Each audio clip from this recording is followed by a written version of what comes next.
L'Exode. Le peuple d'Israël en Égypte.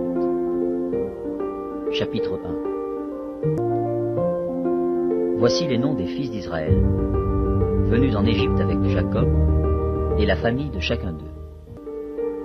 Ruben, Siméon, Lévi, Juda, Issachar, Zabulon, Benjamin, Dan, Nephtali, Gad et Aser. Les personnes issues de Jacob étaient au nombre de 70 en tout. Joseph était alors en Égypte. Joseph mourut, ainsi que tous ses frères et toute cette génération-là. Les enfants d'Israël furent féconds et multiplièrent, ils s'accrurent et devinrent de plus en plus puissants, et le pays en fut rempli. Il s'éleva sur l'Égypte un nouveau roi, qui n'avait point connu Joseph. Il dit à son peuple, « Voilà les enfants d'Israël qui forment un peuple plus nombreux et plus puissant que nous. Allons, montrons-nous habiles à son égard. Empêchons qu'il ne s'accroisse, et que s'il survient une guerre, il ne se joigne à nos ennemis, pour nous combattre et sortir ensuite du pays. » Et l'on établit sur lui des chefs de corvée, afin de l'accabler de travaux pénibles. C'est ainsi qu'il bâtit les villes de Pithom et de Ramsès, pour servir de magasin à Pharaon. Mais, plus on l'accablait, plus il multipliait et s'accroissait. Et l'on prit en aversion les enfants d'Israël. Alors les Égyptiens réduisirent les enfants d'Israël à une dure servitude. Ils leur rendirent la vie amère par de rudes travaux, en argile et en briques, et par tous les ouvrages des champs. Et c'était avec cruauté qu'ils leur imposaient toutes ces charges. Le roi d'Égypte parla aussi aux sages-femmes des Hébreux, nommées l'une Shifra et l'autre Pua. Il leur dit, « Quand vous accoucherez les femmes des Hébreux, et que vous les verrez sur les sièges, si c'est un garçon, faites-le mourir. Si c'est une fille, laissez-la vivre. » Mais les sages-femmes craignirent Dieu et ne firent point ce que leur avait dit le roi d'Égypte. Elles laissèrent vivre les enfants. Le roi d'Égypte appela les sages-femmes et leur dit, « Pourquoi avez-vous agi ainsi et avez-vous laissé vivre les enfants ?» Les sages-femmes répondirent à Pharaon, « C'est que les femmes des Hébreux ne sont pas comme les Égyptiennes. Elles sont vigoureuses et accouchent avant l'arrivée de la sage-femme. » Dieu fit du bien aux sages-femmes, et le peuple multiplia et devint très nombreux. Parce que les sages-femmes avaient eu la crainte de Dieu, Dieu fit prospérer leur maison. Alors Pharaon donna cet ordre à tout son peuple. « Vous jetterez dans le fleuve tout garçon qui naîtra, et vous laisserez vivre toutes les filles. » Un homme de la maison de Lévi avait pris pour femme une fille de Lévi. Cette femme devint enceinte et enfanta un fils. Elle vit qu'il était beau et elle le cacha pendant 3 mois. Ne pouvant plus le cacher, elle prit une caisse de jonc qu'elle enduisit de bitume et de pois. Elle y mit l'enfant et le déposa parmi les roseaux, sur le bord du fleuve. La sœur de l'enfant se tint à quelque distance pour savoir ce qui lui arriverait. La fille de Pharaon descendit au fleuve pour se baigner, et ses compagnes se promenèrent le long du fleuve. Elle aperçut la caisse au milieu des roseaux, et elle envoya sa servante pour la prendre. Elle l'ouvrit et vit l'enfant. C'était un petit garçon qui pleurait. Elle en eut pitié et elle dit, « C'est un enfant des Hébreux. » Alors la sœur de l'enfant dit à la fille de Pharaon, « Veux-tu que j'aille te chercher une nourrice parmi les femmes des Hébreux pour allaiter cet enfant ?» « Va, lui répondit la fille de Pharaon. Et la jeune fille alla chercher la mère de l'enfant. La fille de Pharaon lui dit, « Emporte cet enfant et allaite-le-moi. Je te donnerai ton salaire. » La femme prit l'enfant et l'allaita. Quand il eut grandi, elle l'amena à la fille de Pharaon, et il fut pour elle comme un fils. Elle lui donna le nom de Moïse, car, dit-elle, je l'ai retiré des eaux. En ce temps-là, Moïse, devenu grand, se rendit vers ses frères et fut témoin de leurs pénibles travaux. Il vit un Égyptien qui frappait un Hébreu d'entre ses frères. Il regarda de côté et d'autre, et, voyant qu'il n'y avait personne, il tua l'Égyptien et le cacha dans le sable. Il sortit le jour suivant, et voici, 2 Hébreux se querellaient. Il dit à celui qui avait tort, « Pourquoi frappes-tu ton prochain ?» Et cet homme répondit, « Qui t'a établi chef et juge sur nous? Penses-tu me tuer comme tu as tué l'Égyptien ?» Moïse eut peur et dit, « Certainement la chose est connue. » Pharaon apprit ce qui s'était passé, et il cherchait à faire mourir Moïse. Mais Moïse s'enfuit de devant Pharaon, et il se retira dans le pays de Madian, où il s'arrêta près d'un puits. Le sacrificateur de Madian avait 7 filles. Elles vinrent puiser de l'eau, et elles remplirent les auges pour abreuver le troupeau de leur père. Les bergers arrivèrent et les chassèrent.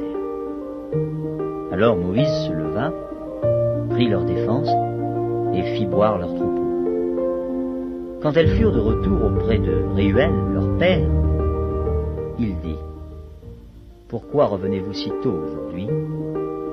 Elles répondirent, « Un Égyptien nous a délivrés de la main des bergers, et même il nous a puisé de l'eau et a fait boire le troupeau. » Et il dit à ses filles, « Où est-il? Pourquoi avez-vous laissé cet homme? Appelez-le pour qu'il prenne quelque nourriture. » Moïse se décida à demeurer chez cet homme, qui lui donna pour femme Séphora, sa fille. Elle enfanta un fils, qu'il appela du nom de Gershom, car, dit-il, j'habite un pays étranger.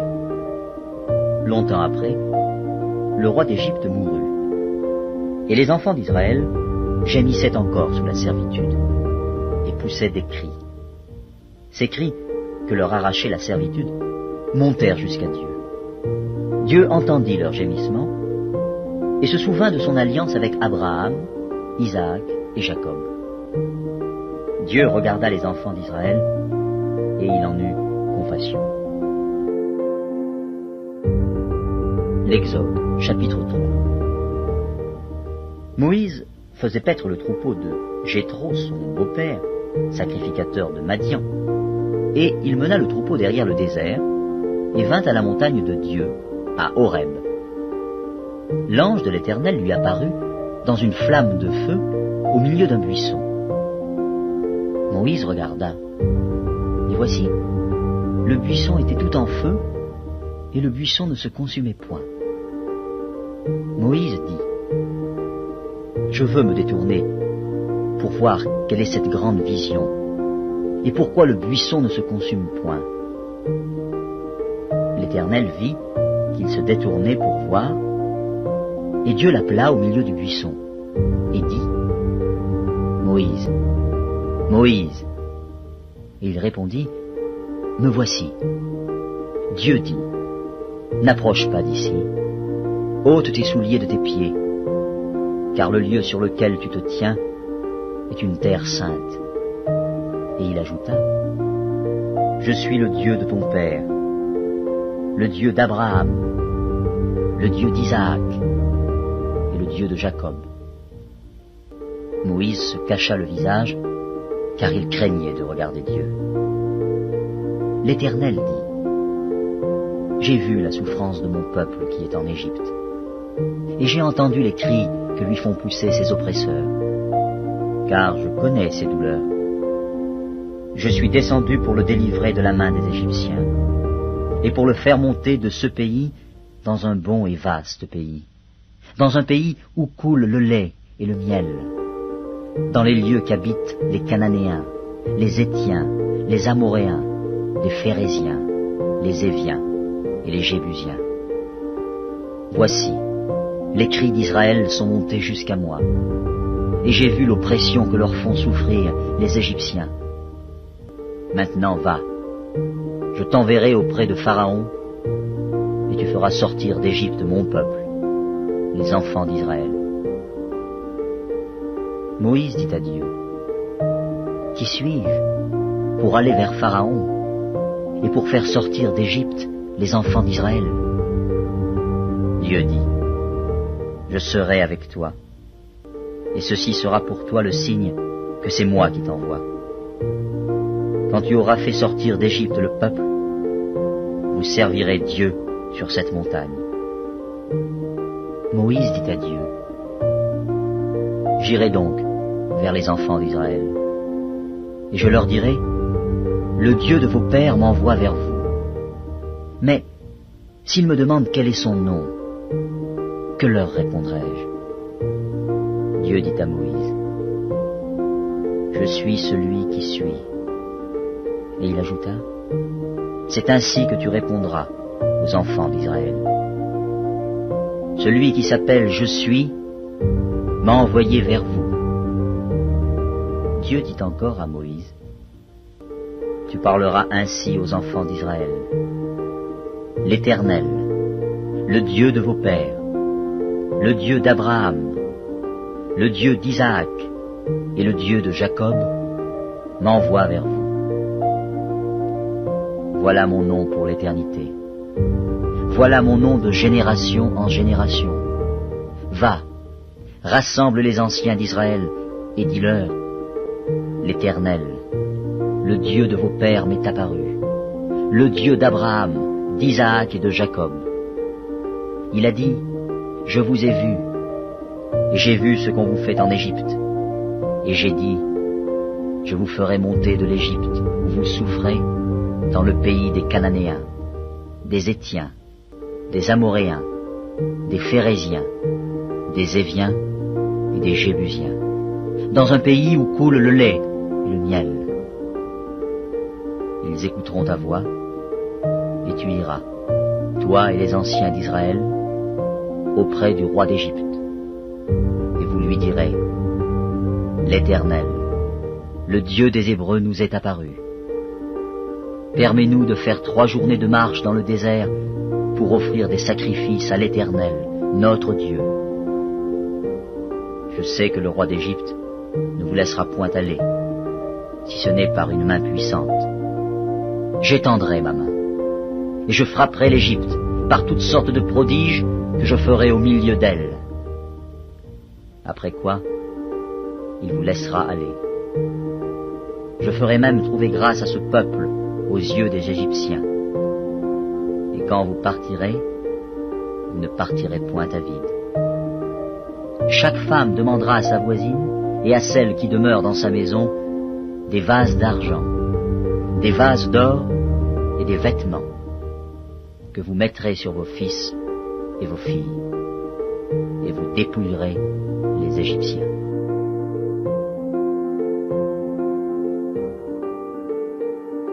L'Exode, chapitre 4. Moïse répondit et dit, voici, ils ne me croiront point, et ils n'écouteront point ma voix. Mais ils diront, l'Éternel ne t'est point apparu. L'Éternel lui dit, qu'y a-t-il dans ta main? Il répondit, une verge. L'Éternel dit, jette-la par terre. Il la jeta par terre, et elle devint un serpent. Moïse fuyait devant lui. L'Éternel dit à Moïse, étends ta main, et saisis-le par la queue. Il étendit la main, et le saisit, et le serpent redevint une verge dans sa main. C'est là, dit l'Éternel, ce que tu feras, afin qu'ils croient que l'Éternel, le Dieu de leur père, t'est apparu, le Dieu d'Abraham, le Dieu d'Isaac et le Dieu de Jacob. L'Éternel lui dit encore, Mets ta main dans ton sein. Il mit sa main dans son sein, puis il la retira, et voici sa main était couverte de lèpre, blanche comme la neige. L'Éternel Dieu dit, remets ta main dans ton sein. Il remit sa main dans son sein, puis il la retira de son sein, et voici, elle était redevenue comme sa chair. S'ils ne te croient pas, dit l'Éternel, et n'écoutent pas la voix du premier signe, ils croiront à la voix du dernier signe. S'ils ne croient pas même à ces 2 signes, et n'écoutent pas ta voix, tu prendras de l'eau du fleuve, tu la répandras sur la terre, et l'eau que tu auras prise du fleuve deviendra du sang sur la terre. Moïse dit à l'Éternel, « Ah, Seigneur, je ne suis pas un homme qui ait la parole facile, et ce n'est ni d'hier, ni d'avant-hier, ni même depuis que tu parles à ton serviteur, car j'ai la bouche et la langue embarrassées. » L'Éternel lui dit, « Qui a fait la bouche de l'homme? Et qui rend muet ou sourd, voyant ou aveugle? N'est-ce pas moi, l'Éternel? Va donc, je serai avec ta bouche, et je t'enseignerai ce que tu auras à dire. » Moïse dit, « Ah Seigneur, envoie qui tu voudras envoyer. » Alors la colère de l'Éternel s'enflamma contre Moïse, et il dit, « N'y a-t-il pas ton frère Aaron, le Lévite? Je sais qu'il parlera facilement. Le voici lui-même qui vient au-devant de toi. Et quand il te verra, il se réjouira dans son cœur. Tu lui parleras, et tu mettras les paroles dans sa bouche. Et moi je serai avec ta bouche et avec sa bouche. Et je vous enseignerai ce que vous aurez à faire. Il parlera pour toi au peuple, il te servira de bouche, et tu tiendras pour lui la place de Dieu. Prends dans ta main cette verge avec laquelle tu feras les signes. » Moïse s'en alla, et de retour auprès de Jéthro, son beau-père, il lui dit, « Laisse-moi, je te prie, aller rejoindre mes frères qui sont en Égypte, afin que je voie s'ils sont encore vivants. » Jéthro dit à Moïse, « Va en paix. » L'Éternel dit à Moïse, en Madian, « Va, retourne en Égypte, car tous ceux qui en voulaient à ta vie sont morts. » Moïse prit sa femme et ses fils, les fit monter sur des ânes, et il retourna dans le pays d'Égypte. Il prit dans sa main la verge de Dieu. L'Éternel dit à Moïse, « En partant pour retourner en Égypte, vois tous les prodiges que je mets en ta main. Tu les feras devant Pharaon. Et moi j'endurcirai son cœur, et il ne laissera point aller le peuple. Tu diras à Pharaon, ainsi parle l'Éternel. Israël est mon fils, mon premier-né. Je te dis, laisse aller mon fils, pour qu'il me serve. Si tu refuses de le laisser aller, voici, je ferai périr ton fils, ton premier-né. » Pendant le voyage, en un lieu où Moïse passa la nuit, l'Éternel l'attaqua et voulut le faire mourir. Séphora prit une pierre aiguë, coupa le prépuce de son fils et le jeta aux pieds de Moïse en disant, « Tu es pour moi un époux de sang. » Et l'Éternel le laissa. C'est alors qu'elle dit, « Époux de sang » à cause de la circoncision. L'Éternel dit à Aaron, « Va dans le désert, au-devant de Moïse. » Aaron partit, il rencontra Moïse à la montagne de Dieu, et il le baisa. Moïse fit connaître à Aaron toutes les paroles de l'Éternel qu'il avait envoyées, et tous les signes qu'il lui avait ordonné de faire. Moïse et Aaron poursuivirent leur chemin, et ils assemblèrent tous les anciens des enfants d'Israël. Aaron rapporta toutes les paroles que l'Éternel avait dites à Moïse, et il exécuta les signes aux yeux du peuple. Et le peuple crut. Ils apprirent que l'Éternel avait visité les enfants d'Israël, qu'il avait vu leur souffrance, et ils s'inclinèrent et se prosternèrent. L'Exode, chapitre 5. Moïse et Aaron se rendirent ensuite auprès de Pharaon et lui dirent: Ainsi parle l'Éternel, le Dieu d'Israël. Laisse aller mon peuple, pour qu'il célèbre au désert une fête en mon honneur. Pharaon répondit: Qui est l'Éternel, pour que j'obéisse à sa voix, en laissant aller Israël? Je ne connais point l'Éternel, et je ne laisserai point aller Israël. Ils dirent: Le Dieu des Hébreux nous est apparu. Permets-nous de faire 3 journées de marche dans le désert, pour offrir des sacrifices à l'Éternel, afin qu'il ne nous frappe pas de la peste ou de l'épée. Et le roi d'Égypte leur dit: Moïse et Aaron, pourquoi détournez-vous le peuple de son ouvrage? Allez à vos travaux. Pharaon dit: Voici, ce peuple est maintenant nombreux dans le pays, et vous lui feriez interrompre ses travaux? Et ce jour même, Pharaon donna cet ordre aux inspecteurs du peuple et aux commissaires: Vous ne donnerez plus comme auparavant de la paille au peuple pour faire des briques, qu'ils aillent eux-mêmes se ramasser de la paille. Vous leur imposerez néanmoins la quantité de briques qu'ils faisaient auparavant. Vous n'en retrancherez rien, car ce sont des paresseux. Voilà pourquoi ils crient en disant: Allons offrir des sacrifices à notre Dieu. Que l'on charge de travail ces gens, qu'ils s'en occupent, et ils ne prendront plus garde à des paroles de mensonges.